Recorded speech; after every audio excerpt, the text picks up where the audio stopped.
Deepa YouTube ಚಾನಲ್ಗೆ ಆತ್ಮೀಯ ಸ್ವಾಗತ. ಸ್ನೇಹಿತರೆ, ಕರ್ನಾಟಕ ಸರ್ಕಾರ ಕಂದಾಯ ಇಲಾಖೆಯಿಂದ ಸುಮಾರು 70 ಹುದ್ದೆಗಳಿಗೆ ಅರ್ಜಿಗಳನ್ನು ಆಹ್ವಾನಿಸಲಾಗಿದೆ. ಇದಕ್ಕೆ PUCಯನ್ನು ಮುಗಿದಂಥವರು ಈ ಒಂದು ಹುದ್ದೆಗೆ ಅರ್ಜಿಯನ್ನು ಸಲ್ಲಿಸಬಹುದು. ಅದರ ಸಮಗ್ರ ಮಾಹಿತಿಯನ್ನು ಈ ವಿಡಿಯೋದಲ್ಲಿ ನೀಡ್ತೀನಿ. ನೀವಿನ್ನೂ ಕೂಡ ನಮ್ಮ ಚಾನಲ್ಗೆ ಸಬ್ಸ್ಕ್ರೈಬ್ ಮಾಡಿಲ್ಲ ಅಂದರೆ ಈ ಕೂಡಲೇ ಸಬ್ಸ್ಕ್ರೈಬ್ ಮಾಡಿ ಮತ್ತು ನಾನು ಅಪ್ಲೋಡ್ ಮಾಡುವ ಎಲ್ಲ ವಿಡಿಯೋಗಳ ನೋಟಿಫಿಕೇಷನ್ಗಾಗಿ ಪಕ್ಕದಲ್ಲಿರ್ತಕ್ಕಂತಹ ಬೆಲ್ ಐಕಾನ್ ಮೇಲೆ ಕ್ಲಿಕ್ ಮಾಡಿ. ಸ್ನೇಹಿತರೆ, ಇದು ಕರ್ನಾಟಕ ಸರ್ಕಾರ ಕಂದಾಯ ಇಲಾಖೆಯಿಂದ ಜಿಲ್ಲಾಧಿಕಾರಿಗಳ ಕಾರ್ಯಾಲಯದಿಂದ ಅಂದರೆ ಮೈಸೂರು ಜಿಲ್ಲೆಯ ಜಿಲ್ಲಾಧಿಕಾರಿಗಳ ಕಾರ್ಯಾಲಯದಿಂದ ಈ ನೇಮಕಾತಿ ಒಂದು ಅಧಿಸೂಚನೆಯನ್ನು ಹೊರಡಿಸಿರ್ತಕ್ಕಂಥದ್ದು.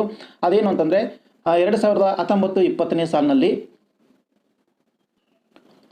ಮೈಸೂರು ಜಿಲ್ಲಾ ಕಂದಾಯ ಘಟಕದ ತಾಲೂಕು ಕಚೇರಿಗಳಲ್ಲಿ ಖಾಲಿ ಇರುವ ಗ್ರಾಮ ಲೆಕ್ಕಿಗರ ಹುದ್ದೆಗಳನ್ನು ಭರ್ತಿ ಮಾಡುವ ಕುರಿತು ಅಂತಕ್ಕಂಥದ್ದು. ಗ್ರಾಮ ಲೆಕ್ಕಿಗರು ಅಂತಂದರೆ VA ವಿಲೇಜ್ ಅಕೌಂಟೆಂಟ್ ಅಂತೇಳಿ ಕರೀತಾರೆ.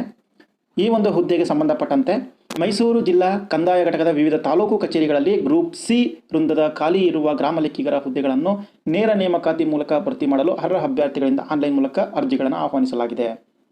ಇನ್ನು ಹುದ್ದೆಗಳ ವಿವರವನ್ನು ನೋಡೋದಾದರೆ ನಾವು ಹುದ್ದೆಯ ಹೆಸರು ಗ್ರಾಮ ಲೆಕ್ಕಿಗರು ಅಂತೇಳಿ, ಒಟ್ಟು ಖಾಲಿ ಹುದ್ದೆಗಳ ಸಂಖ್ಯೆ 65 ಇದೆ ಮತ್ತು ಬ್ಯಾಕ್ಲಾಗ್ ಹುದ್ದೆಗಳ ಸಂಖ್ಯೆ 5 ಇದೆ. ಬ್ಯಾಕ್ಲಾಗ್ ಹುದ್ದೆಗಳನ್ನು ಈ ಹಿಂದೆ ನೇಮಕಾತಿ ಮಾಡ್ಕೊಳ್ಬೇಕಾದ್ರೆ ಆಯಾ ಕೆಟಗರಿಗೆ SC ST ಆಗಿರ್ಬೋದು ಅಥವಾ PH ಕ್ಯಾಂಡಿಡೇಟ್ಗಳು ಲಭ್ಯವಿಲ್ಲದಿದ್ದಾಗ ಆ ಹುದ್ದೆಯನ್ನು ಅದೇ ಇದರಲ್ಲಿ ಮುಂದುವರಿಸಲಾಗುತ್ತೆ. ಅದನ್ನು ನೆಕ್ಸ್ಟ್ ನೇಮಕಾತಿಯಲ್ಲಿ ರಿಕ್ರೂಟ್ ಮಾಡಿಕೊಳ್ಳಲಾಗುತ್ತೆ. ಹಾಗೆ ಈ ಬ್ಯಾಕ್ಲಾಗ್ ಹುದ್ದೆಗಳು ಸಾಮಾನ್ಯವಾಗಿ SC STಗಳಿಗೆ ಸಂಬಂಧಪಟ್ಟಿರ್ತಕ್ಕಂಥದ್ದಾಗಿರುತ್ತೆ.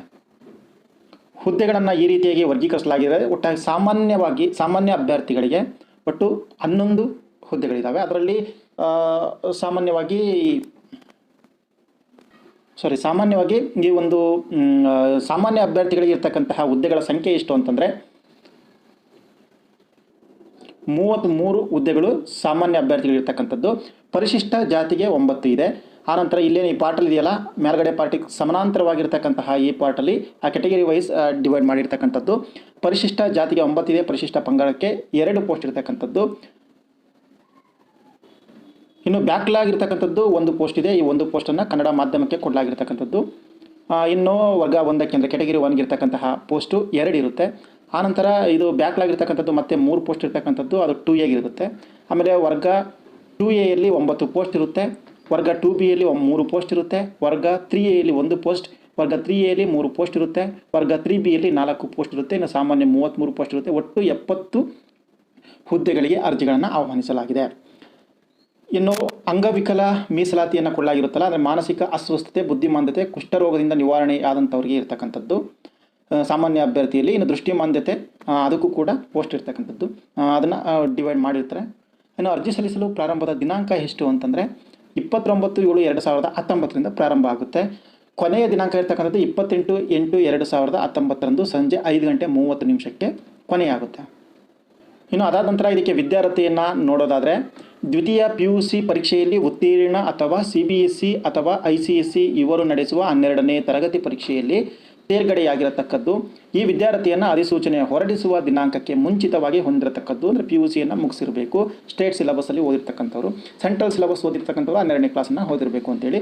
ಇನ್ನು ತತ್ಸಮಾನ ಅಥವಾ ಮುಕ್ತ ವಿಶ್ವವಿದ್ಯಾಲಯದಿಂದ ಪಡೆದ ವಿದ್ಯಾರ್ಹತೆಯನ್ನು ಪರಿಗಣಿಸೋದಿಲ್ಲ ಅಂತ ಹೇಳಿದ್ದಾರೆ. ಇನ್ನೊಂದು ಪಾಯಿಂಟ್ ಹಾಕಿದ್ದಾರೆ, ಕಂಪ್ಯೂಟರ್ ಜ್ಞಾನವನ್ನು ಹೊಂದಿರತಕ್ಕದ್ದು ಅಂತ ಕೇಳಿದ್ದಾರೆ. ಅಂದರೆ ಅವರು ಬೇಸಿಕನ್ನು ಕಲ್ತಿರಬೇಕು ಅಂತೇಳಿ. ಇನ್ನು ಹುದ್ದೆಗೆ ನಿಗದಿಪಡಿಸಿದಂತಹ ವೇತನ 21,000ದಿಂದ 42,000ವರೆಗೆ. ಇದರಾಗೆ DA ಆ್ಯಡ್ ಆಗುತ್ತೆ, ಅನಂತರ HRA ಆ್ಯಡ್ ಆಗುತ್ತೆ. ಒಟ್ಟು 30,000 ಮಿನಿಮಮ್ ಸ್ಟಾರ್ಟಿಂಗ್ ಆಗುತ್ತೆ. ಸ್ನೇಹಿತರೆ, ಇನ್ನು ಹುದ್ದೆಗೆ ನಿಗದಿಪಡಿಸಿರ್ತಕ್ಕಂತಹ ವಯೋಮಿತಿ ಸಾಮಾನ್ಯ ವರ್ಗದವರಿಗೆ 18ರಿಂದ 35 ವರ್ಷ ಆಗಿರಬೇಕು. ಪ್ರವರ್ಗ 2A 2B 3A 3B ಅವರು 18ರಿಂದ 38 ವರ್ಷ, 3 ವರ್ಷ ರಿಲ್ಯಾಕ್ಸೇಷನ್ ಇರುತ್ತೆ. ಪ್ರವರ್ಗ 1 ಪರಿಶಿಷ್ಟ ಜಾತಿ ಪರಿಶಿಷ್ಟ ಪಂಗಡಕ್ಕೆ 40 ವರ್ಷದವರೆಗೆ ಅಪ್ಲಿಕೇಶನನ್ನು ಹಾಕಬಹುದು. ಇನ್ನು ಅರ್ಜಿ ಸಲ್ಲಿಸಲು ನಿಗದಿಪಡಿಸಿರುವಂತಹ ಶುಲ್ಕ ಯಾವುದು ಅಂತಂದರೆ ಶುಲ್ಕ ಪರಿಶಿಷ್ಟ ಜಾತಿ ಪಂಗಡಕ್ಕೆ 25 ರೂಪಾಯಿ. ಆನಂತರ ಇತರೆ ಹಿಂದುಳಿದ ವರ್ಗಗಳಿಗೆ 150.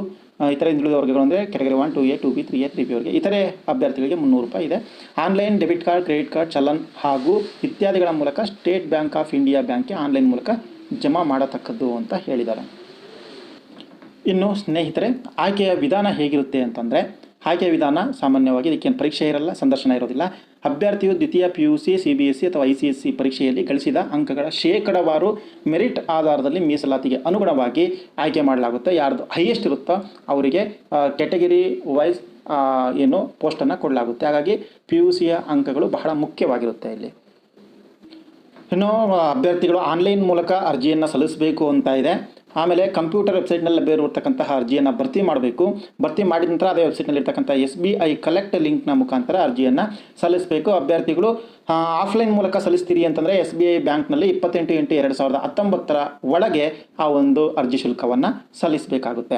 ಇನ್ನು ಅರ್ಜಿ ಆನ್ಲೈನ್ ಇರುತ್ತೆ. ಆನ್ಲೈನಲ್ಲಿ www.mysore/va.kr.nic.in ನಲ್ಲಿ ಅಥವಾ www.mysore.nic.in ಆನ್ಲೈನಲ್ಲಿ ಅರ್ಜಿಯನ್ನು ಸಲ್ಲಿಸಬಹುದಾಗಿದೆ. ಇನ್ನು ಅಭ್ಯರ್ಥಿಯು ಎಲ್ಲ ಪ್ರಮಾಣ ಪತ್ರ ಮತ್ತು ಅಂಕಪಟ್ಟಿಗಳನ್ನು ಕೊನೆಯ ದಿನಾಂಕಕ್ಕೆ ಮುಂಚಿತವಾಗಿ ಪಡೆದಿರಬೇಕು. ಗೋರ್ಮೆಂಟ್ ಎಂಪ್ಲಾಯ್ ಆಗಿದ್ದರೆ ಅವರು NOCಯನ್ನು ಪಡ್ಕೊಂಡಿರಬೇಕು. SSLC ಅಂಕಪಟ್ಟಿಯಲ್ಲಿ ಏನು ಜನ್ಮ ದಿನಾಂಕ ಇರುತ್ತಲ್ಲ ಅದನ್ನೇ ನೀವು ಆ್ಯಡ್ ಮಾಡಬೇಕಾಗುತ್ತೆ. ಏನೇನು ಕ್ಲೈಮ್ ಮಾಡ್ತಿರೋ ಕ್ಯಾಟಗರಿ ಅಥವಾ ಎಕ್ಸ್ ಸರ್ವಿಸ್ ಮ್ಯಾನ್ ಅಥವಾ ರೂರಲ್ ಕನ್ನಡ ಮೀಡಿಯಂ, ಇನ್ನು ಫಿಸಿಕಲ್ ಹ್ಯಾಂಡಿಕ್ಯಾಪ್ ಅವರು ಅಂದರೆ ದೃಷ್ಟಿಮಾಂದ್ಯ, ಶ್ರವಣ ದೋಷವುಳ್ಳವರು, ದೈಹಿಕ ಅಂಗವಿಕಲತೆ, ಲೋಕೋಮೋಟರ್ ಡಿಸಬಿಲಿಟಿ, ಮೆಂಟಲ್ ರಿಟಾರ್ಡೇಷನ್ ಮತ್ತು ಇದರಿಂದ ನಿವಾರಣೆ ಆಗಿರಬೇಕು. ಎಲ್ಲರೂ ಕೂಡ ಮಾನಸಿಕ ಅಸ್ವಸ್ಥರು ಇದ್ದರೆ ಡೈರೆಕ್ಟ್ ಅಪ್ಲಿಕೇಶನ್ ಹಾಕಕ್ಕೆ ಬರಲ್ಲ. ಮುಂಚೆ ಇದ್ದು ಆನಂತರ ನಿವಾರಣೆ ಆದಂಥವ್ರಿಗೆ ಏನು ಒಂದು ರಿಸರ್ವೇಷನನ್ನು ಕೊಟ್ಟಿರ್ತಕ್ಕಂಥದ್ದು.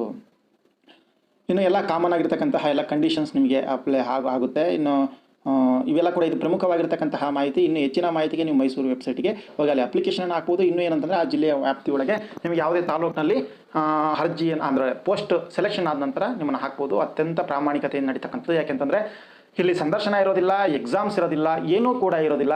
ಜಸ್ಟ್ ಇಲ್ಲಿ ನೀವೆಷ್ಟು ಅಂಕಗಳನ್ನ ಪಡ್ಕೊಂಡಿರ್ತೀರೋ ಅದರ ಮೇಲೆ ಅತ್ಯಂತ ಪಾರದರ್ಶಕವಾಗಿ ರಿಕ್ರೂಟ್ಮೆಂಟ್ ಮಾಡಿಕೊಳ್ಳಲಾಗುತ್ತೆ. ಸ್ನೇಹಿತರೆ, ಇದಿಷ್ಟು ಮಾಹಿತಿ. ಇನ್ನೂ ಇದೇ ರೀತಿಯಾಗಿರ್ತಕ್ಕಂತಹ ಮಾಹಿತಿಗೆ ನಮ್ಮ ಚಾನಲನ್ನು ಸಬ್ಸ್ಕ್ರೈಬ್ ಮಾಡಿ ಮತ್ತು ನೀವೇನಾದರೂ ಬೆಲ್ ಐಕಾನ್ ಮೇಲೆ ಕ್ಲಿಕ್ ಮಾಡಿದರೆ ನಾನು ಯಾವುದೇ ವಿಡಿಯೋವನ್ನು ಅಪ್ಲೋಡ್ ಮಾಡಿದರೆ ನಿಮಗೆ ಅದರ ನೋಟಿಫಿಕೇಷನ್ ಸಿಗುತ್ತೆ. ಜೊತೆಗೆ ಈ ವಿಡಿಯೋವನ್ನು ಅಗತ್ಯ ಇರತಕ್ಕಂಥವ್ರಿಗೆ ಶೇರ್ ಮಾಡ್ಬೋದು. Thank you.